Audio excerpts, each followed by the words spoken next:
pasti kan lebih murah grup daripada FIT. Bagaimana bisa dibilang lebih murah? Betul, memang klaim murah itu perlu kita jelaskan dengan keterbukaan. Kenapa kami tidak bisa sangat murah?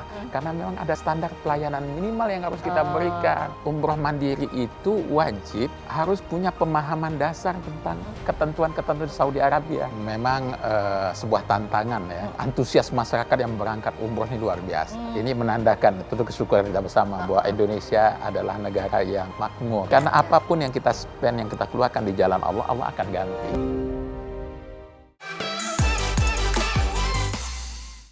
Assalamualaikum warahmatullahi wabarakatuh. Teman-teman BBOH, kita tahu bahwa akhir-akhir ini lagi heboh-hebohnya tentang umroh mandiri. Ada pro dan ada kontra. Tapi sebelumnya kita kepingin tahu sih lebih lanjut apa sih yang dimaksud dengan umroh mandiri. Permasalahannya gimana kalau sampai di sana ya, sampai di Tanah Suci. Apa saja yang perlu kita lakukan dan resiko-risikonya itu perlu kita pahami. Nah kali ini saya mendapatkan tamu ya, satu kehormatan bagi TV One di mana kita dikunjungi oleh Bapak Firman M. Nur selaku Ketua Umum dari Ampuri, yaitu Asosiasi Haji dan Umroh terbesar di Indonesia ya. Pak Ketum, terima kasih hadir di studio kami ya. Ini kita langsung aja ya Pak. Siap. Kepingin tahu lebih lanjut sebetulnya yang dimaksud dengan umroh mandiri itu seperti apa? Karena gini Pak, ini mohon maaf kalau pemikiran saya umroh mandiri ya udah saya pergi sendiri, atau misalnya saya ada pasangan saya pergi sama pasangan saya udah. Tapi kok tiba-tiba ada yang ngajak, oh ini bisa nih umroh mandiri. Ini kayak gimana tuh Pak Ketum? Ya, yang pertama adalah perubahan ketiga undang-undang penyelenggaraan ibadah haji dan umroh yang kita kenal sekarang nomor 14 tahun 2025. Mencantumkan salah satu klausul adalah penyelenggaraan perjalanan ibadah umroh dapat dilakukan melalui PPIU yang selama ini menjadi lembaga atau entitas resmi dalam penyelenggaraan umroh dan juga umroh mandiri atau menteri. Ya. Nah, ini kalimat nomenklatur umroh mandiri memang baru hadir di dalam undang-undang kita.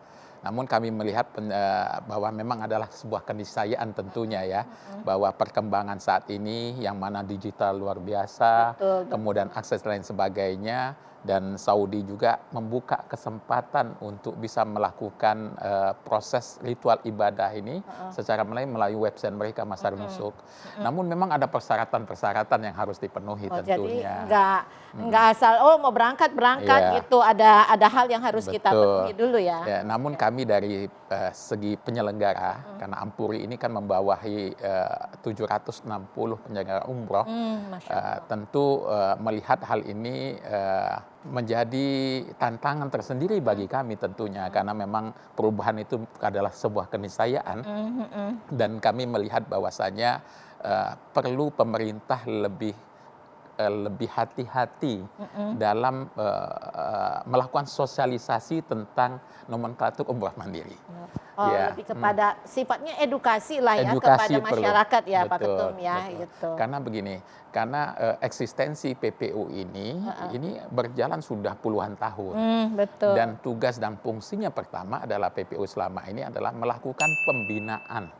Ya, proses ibadah perjalanan ibadah umroh itu adalah sebuah proses perjalanan yang berbeda lokasi, bukan di Indonesia namun di Saudi Arabia. Perlu ada persiapan akomodasi, transportasi, dan pada puncak ibadahnya perlu ada pembinaan bagaimana kualitas ibadah tersebut bisa dapat sempurna. Makanya ada manasik dulu. Betul. Ya kan? Karena tujuan perjalanan ibadah umroh itu bukan sebagaimana perjalanan turis lainnya yang hanya berada pada satu tempat menikmati suasana, tapi tujuan perjalanan ibadah itu ada ibadahnya itu sendiri. Salah satu syarat sahnya ibadah adalah kesesuaian dengan tuntunan Rasulullah SAW dalam pelaksanaan. Perlunya adalah mentoring. Nah, peran ini yang kami lakukan selama ini sebagai PPU. Jadi tidak hanya sekedar memberangkatkan, tapi ada bimbingan. Di sisi lain pemerintah luar biasa dalam undang-undang memberikan kewajiban kepada kami sebagai PPU untuk bisa memenuhi SPM standar pelayanan minimal. Bagaimana pemerintah betul-betul melindungi jamaah yang telah membeli paket perjalanan ibadah umroh tersebut mendapatkan haknya sebagaimana komitmen. Bahkan di kami sebagai PPU ada yang disebutkan harga referensi. Oh, karena sudah ditentukan ya. Untuk menjamin bagaimana jamaah itu punya kepuasan dan kesempurnaan dalam perjalanan ibadahnya. Namun kita tidak bisa menampik realitas yang ada saat ini, sudah ada umroh mandiri. Pertama adalah kita harapkan umroh mandiri ini betul-betul dilaksanakan sebagai maknanya sebagai umroh mandiri. Karena dalam umroh mandiri tersebut ada persyaratan tentunya. Pertama adalah persyaratan administratif, memiliki dokumen perjalanan paspor yang masih berlaku, kemudian memiliki visa.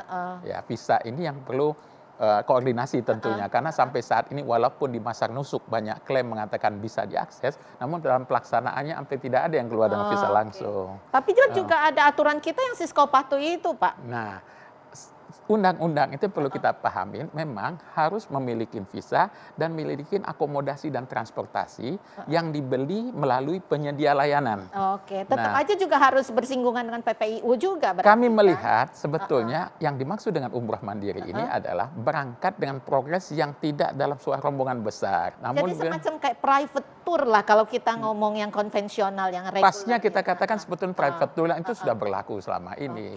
Karena Saudi Arabia, Bu Limi, ketika sudah memberikan kemudahan dan pengurangan pengetatan, namun tetap bagi mereka adalah kepastian pelayanan itu menjadi persyaratan. Jadi jamaah yang akan berangkat umroh mandiri diwajibkan sebagaimana undang-undang menyatakan adalah membeli layanannya melalui penyedia layanan, dan penyedia layanan dalam undang-undang adalah PPU itu sendiri. Atau bahkan kalau seandainya misalnya gini, kita ke Saudi mendapatkan akses di Nusuk, kemudian ingin mendapatkan visa, memang ada kewajiban-kewajiban yang harus dipenuhi, akomodasinya lain sebagainya. Nah, kami sebagai penyelenggara ibadah umroh kan punya pengalaman puluhan tahun.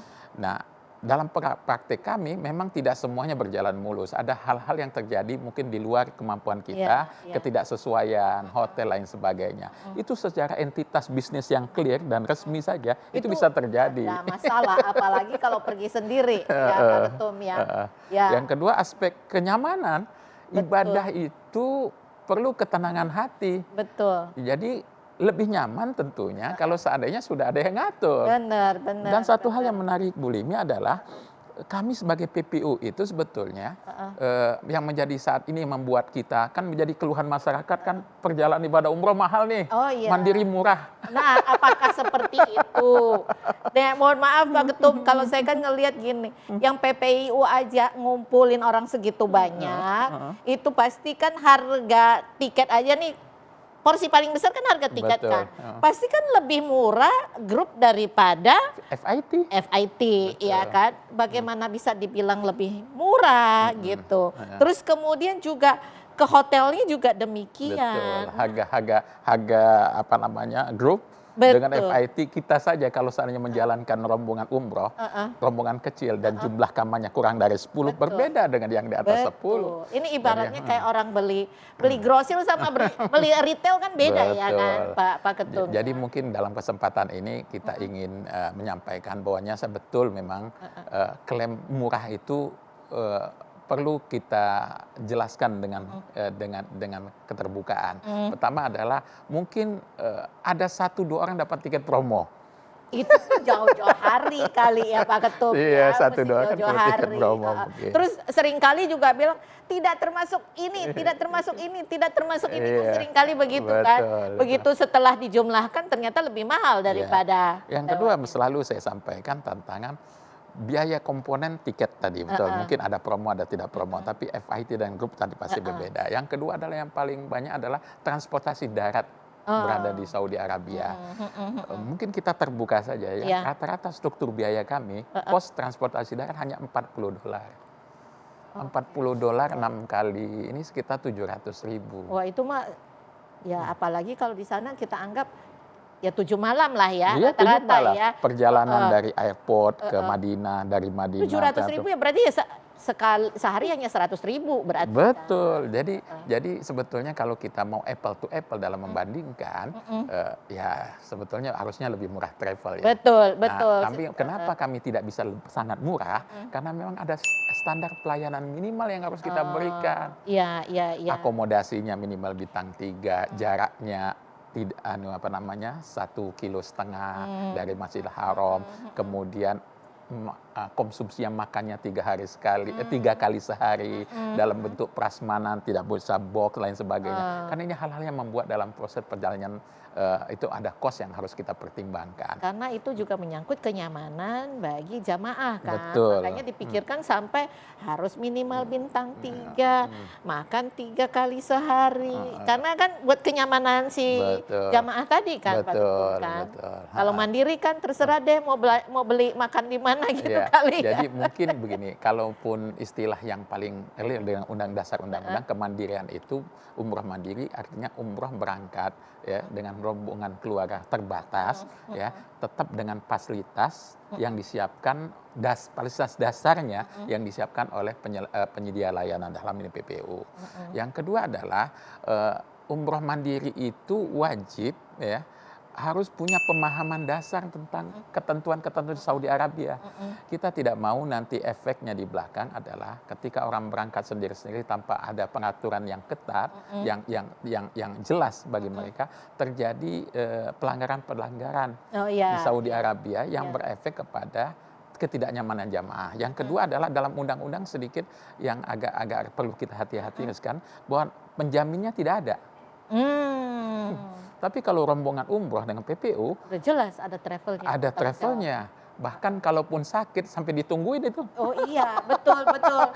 Reschedule pesawat lain segala macam Benar. resikonya. Ya, itu tanggung jawab dari PPIU ya. Jadi kita melihat bahwasanya mungkin adalah sebuah alternatif pilihan, tapi memang perlu kajian yang clear juga.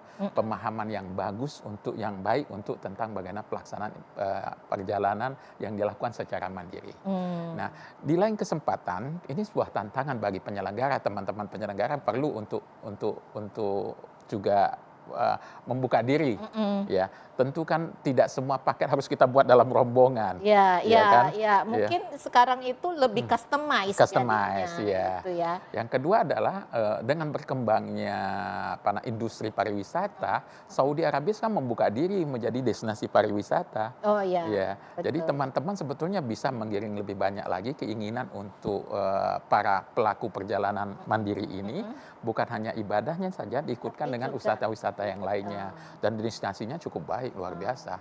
Dan Saudi Arabia berbenah luar biasa, dan event-eventnya malah kan banyak event-event internasional diadakan di Saudi Arabia. Ya, itu salah satu cara untuk menarik wisatawan. Iya, tuh. betul. Ya, gitu.